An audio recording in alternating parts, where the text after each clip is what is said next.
I mean, we are rolling here at Big 12 Media Days, Frisco, Texas. So is Cincinnati. Year 3, Scott Satterfield. One of the great offensive minds in college football. What do they have in store? The quarterback, Brendan Sorsby, is back. Can they get some things rolling? 5-2 to start the season a year ago.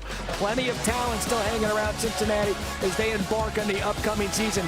Coming out of the gate, by the way, August 28th, 9 p.m. Eastern against Nebraska. They are playing that at Arrowhead Stadium, by the way, also on ESPN. And also Coach Satterfield joining us now. Coach, year 3, thank you for joining us. Another Media Days for you. Big picture, off season to now, how have things been? Yeah, it's been great. You know, we had a great offseason. You know, we were able to keep a lot of our great players. That was huge for us. Had good spring practices, and now head into the summer. We've had a great summer. We just moved into our new facility, a $135 million facility 2 weeks ago, and our guys are loving it. They're actually living in it. They're there every day, and they won't leave. So it's been huge, the connection we've had with the team, so we're excited about it. When you look at a program in this day and age of college football, maybe one of the biggest things not talked about as much as it should be is recruiting within your own locker room. And when those guys stay, that means that you've built something that they want to be a part of.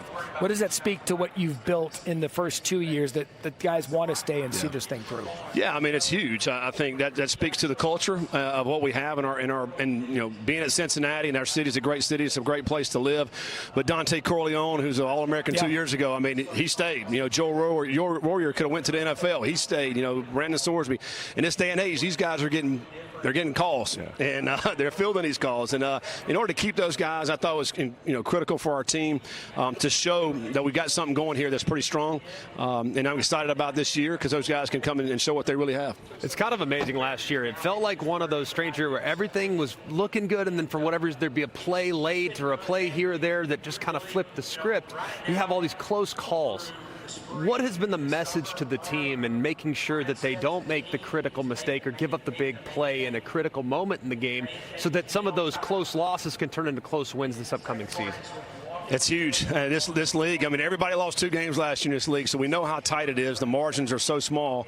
Our whole thing this offseason was discipline, doing the little things right, and because that's what it comes down to. And you mentioned this, a play here or a play there. I felt like we didn't get any of those plays. I think they went to the other team, unfortunately. And so we were in every game. And you go into the fourth quarter, we just didn't finish them out. But I do think, discipline and doing the right things all the time is what it's all about. Bringing back those players. We had some great additions that we brought in. But we made this offseason incredibly difficult, including the last 6 weeks. The hardest these guys have ever worked. We want to put the pressure on them, and they're asking for more. And that's what you want out of a football team. And so, again, can't wait to get these guys in camp and start practicing with a great bunch of guys that are hungry to go show that we have what it takes to be one of the best teams in the Big 12. Coach, a good offense, that's going to fill the stadium, right? It's going to put the fans in the stands. You're going to light up the scoreboard. But we all know defense wins championships. What can we expect with Tyson Veit, year 2, being the defensive coordinator? His scheme has now been installed. What can we expect from your defense? Yeah, I mean, last year was his first year here. We were very vanilla and simple defensively. We didn't really do a lot of things. I think now with him being the second year, a lot of guys back, we're able to expand a little bit more on the defense. You're going to be able to bring a little bit more pressure. You're going to be able to show some different looks to the quarterbacks. And in this league, it's full of great quarterbacks, maybe the best in the whole of the country, we're going to have to show them some different looks. And it's the first time in 5 years we've had the same defensive coordinator at Cincinnati. So I think that's huge for us. We were 6 points better per game scoring last year defensively, and we want to see, again, some improvement with that this year. We got a great linebacking core. We got a really good D-line. The question will be, how good is the secondary? And I think we added some great guys in the secondary, so we'll see how well they play this year. When you look back to the offensive side of the ball in Brendan, and you mentioned the quarterbacks in this conference, I think 9 returning starters. I think you can go top to bottom, maybe the best quarterback conference in the country. So for Brendan to take that next step and do within your system what needs to be done to execute correctly on the field, what does he need to do to take that next step? Yeah, I mean, he's had a great offseason. I think, Brendan, I think he had the best passing game of anybody in the Big 12 last year when we played Texas Tech, threw for 440. He's got it in him. We've helped him out this offseason by bringing in some really good wide receivers. I think that's going to help. Joe Royer's back, was a first-team All-Big 12 tight end, one of the best tight ends in the country. That's going to help. We added a couple good O-linemen up front that'll give him some time. But for him, it's about playing within himself, not trying to do too much. I think sometimes quarterbacks try to do a little bit too much. They get in trouble when that happens. But it's just distributing the football to these playmakers and allowing him to go make plays. He's got great legs, too. I think he led the Big 12 in rushing touchdowns for quarterbacks, so he can do both. I think he's a super talented player. I think he can be one of the best quarterbacks in this league, in a league full of great quarterbacks. Yeah. The running back committee, we all know how good Corey was and how talented he was, how efficient he was, and the numbers he was able to put up. I love your offense. If I was a running back, I'd be fired up to play for you. Granted, never had that. You couldn't look. No. I know I'm going to get some looks. I know I'm going to get some stretch zone. I'm going to get guys going horizontal one cut, and I'm out the gate.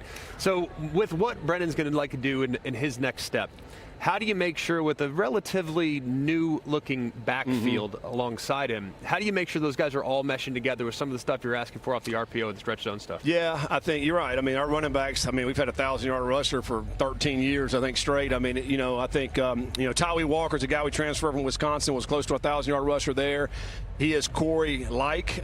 He's big. He's 215. He can run. He can break tackles. Evan Pryor's coming back.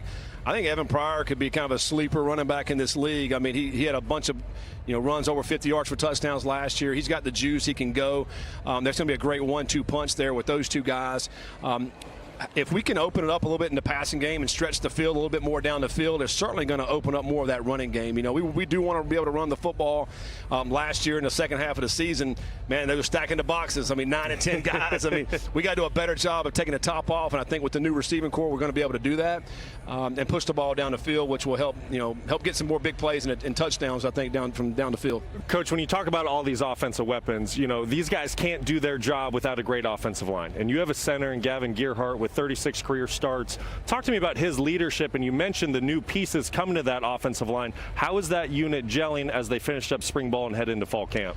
Yeah, Gavin, I can't say enough about Gavin Gearhart. He will be a 3-time captain. He's a guy that signed with Cincinnati when he come out of high school. He stuck it out the whole time. Could have went on and just finished his career, but wanted to come back and be a leader again. He's had a tremendous offseason as one of our best leaders on our team. He wins at everything that he does in competition. He anchors the guys up front. He makes all the calls up front, all the protection calls. He's the quarterback up front, and what a great leader. Glad he's there. We added a couple players. Joe Cotton came in from South Dakota. Tyron Tayo came in from Ball State, both starters. That'll help anchor the boys up front, along with some starters. Buford's coming back as a starter, be a 3-time starter for us as well. I feel good about our O-line. I'm excited about it. This offense, we got a lot of the pieces in place. It's a matter of going out and executing and making the plays. And by the way, when it's rocking Nippert Stadium, one of the best stadiums in the country. When that thing's going, it's going. You've got it going out there in Cincinnati. Year 3, Scott Satterfield. They open up against Nebraska. That's a tough one. I could go on a whole soapbox about how Nebraska's really a Big 12 team, not a Big 10 team. Neither here nor there. Coach, thank you so much. Good luck this season. Best luck the rest of the way. Stay healthy. Thank you. Appreciate it, guys.